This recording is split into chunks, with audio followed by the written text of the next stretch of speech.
Taon 2026, kaming mga Pinoy na nanalangin. Pilipinas, linisin, ayusin, baguhin, bagong pag-asa iparamdam sa amin. Ilang taon na ang nagdaan, ibang bansa umunlad, Pilipinas na iwan. Lugmok pa rin sa kahirapan ang karamihan. May pag-asa pa ba kaming aasahan? O bayan ko, lumaban ka, putulin ang tanikala.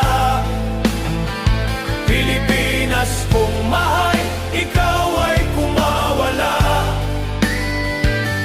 Sa mga mapagsamantalang buhaya, ikulong parusahan para Pilipinas makalaya.